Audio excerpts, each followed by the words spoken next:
Very good morning dear students. Welcome to the third class. I am your Hindi teacher from Premchand memorial public school. Students, आज हम हिंदी व्याकरण में पत्र लेखन सीखेंगे पाठ 21 जो पेज नंबर 70 पर है. तो अपनी हिंदी व्याकरण की पुस्तक निकाल लीजिए और पेज नंबर 70 पर आइए. ओके. पत्र लेखन. स्टूडेंट्स, पत्र वह माध्यम है जिसके द्वारा हम अपने दूर बैठे रिश्तेदारों मित्रों तक अपनी बात पहुंचाते हैं और कभी कभी हम किसी सरकारी दफ्तर के अधिकारी या अपने स्कूल के प्रिंसिपल सर या मैम तक अपनी बात पत्र के माध्यम से पहुंचाते हैं. ओके. हम सभी को कभी न कभी पत्र लिखने की जरूरत होती है. हमारे बहुत से मित्र रिश्तेदार या परिवार के लोग हमसे कहीं दूर रहते हैं. उन तक अपना संदेश या समाचार पहुंचाने के लिए हम उन्हें पत्र लिखते हैं. कभी कभी हमें किसी कार्य या व्यापार के संबंध में पत्र लिखना पड़ता है. कभी हम सरकारी दफ्तर के अधिकारी या स्कूल के प्रधानाचार्य या मुख्य अध्यापक को छुट्टी के लिए प्रार्थना पत्र लिखते हैं. जब हमें कोई पत्र मिलता है तो सबसे पहले हम यह जानना चाहते हैं कि पत्र किसके नाम आया है, कहाँ से आया है, किसने लिखा है, कब लिखा. इसके बाद हम पढ़ते हैं कि पत्र में क्या लिखा है. स्टूडेंट्स, हम सभी को कभी न कभी पत्र लिखने की जरूरत होती है. जो रिश्तेदार या मित्र हमसे दूर रहते हैं उनकी कुशलता जानने के लिए या निमंत्रण या बधाई देने के लिए. ओके.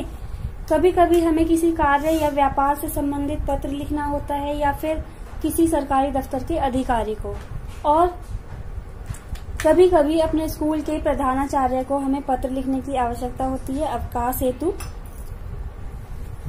जब हमें कोई पत्र मिलता है तो सबसे पहले हम यह जानना चाहते हैं कि पत्र किसके नाम आया है, कहाँ से आया है, किसने लिखा है, कब लिखा है, और इसके बाद हम पढ़ते हैं कि पत्र में क्या लिखा है. अतः पत्र लिखते समय कुछ बातों का विशेष ध्यान रखना चाहिए. पत्र लिखने वालों को बाईं ओर ऊपर के कोने में अपना पता और तारीख साफ साफ लिखनी चाहिए. जिसे पत्र लिखा जा रहा है उसके लिए उचित संबोधन या अभिवादन का प्रयोग करना चाहिए. अपनी बात या संदेश को सहज सरल और स्पष्ट भाषा में लिखना चाहिए.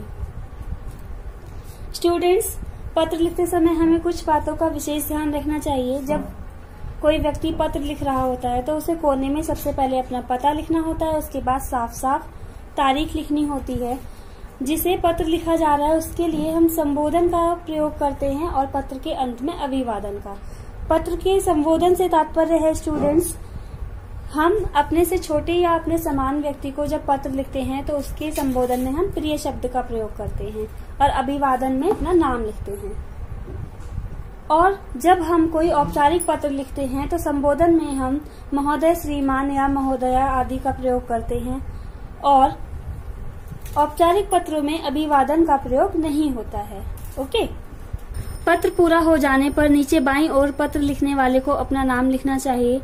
पत्र पाने वाले का नाम व पता, पिन कोड, नंबर आदि पत्र के बाहर बने स्थान पर साफ साफ अक्षरों में लिखना चाहिए. स्टूडेंट्स, पत्र पूरा हो जाने पर जो व्यक्ति पत्र लिख रहा है वह अपना नाम लिखेगा उसके नीचे अंत में, और जिसको हम पत्र लिख रहे हैं उसका नाम, पता व पिन कोड, नंबर आदि पत्र के बाहर हमें लिखना होता है जहाँ पर रिक्त स्थान बने होते हैं. ओके. जहाँ पर वो डिटेल्स फिल करने के लिए ब्लैंक्स बने होते हैं. स्टूडेंट्स, पत्र के दो प्रकार होते हैं, औपचारिक और अनौपचारिक.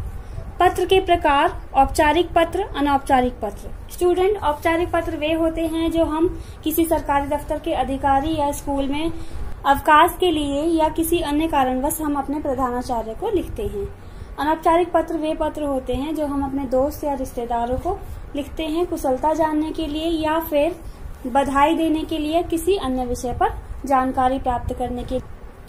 स्टूडेंट्स, हमने पत्र के प्रकार समझे हैं. अब हम जानेंगे कि हमें पत्र किस प्रकार. स्टूडेंट्स, हमने पत्र के प्रकार जाने हैं अभी. अब हम जानेंगे औपचारिक पत्र का प्रारूप. ओके. हम सीखेंगे कि औपचारिक पत्र हम किस प्रकार लिखते हैं. सबसे पहले स्टूडेंट्स हमको लिखना है सेवा में, उसके बाद अल्पविराम लगाएंगे, मीन्स के कॉमा. यदि आपके स्कूल में प्रिंसिपल सर हैं तो आप प्रधानाचार्य जी लिखेंगे और प्रिंसिपल मैम हैं तो आप प्रधानाचार्य जी लिखेंगे. ओके.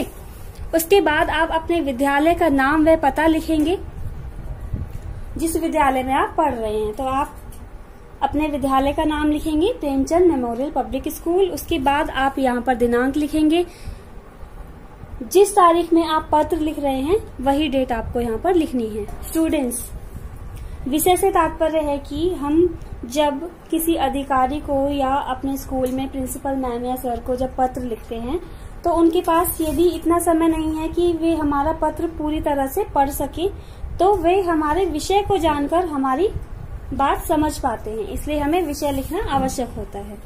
उसके बाद हम यहाँ पर संबोधन लिखते हैं, महोदय, महोदया, श्रीमान जी। यदि सर हैं तो महोदय या श्रीमान जी लिखेंगे, मैम हैं तो महोदया लिखेंगे। ओके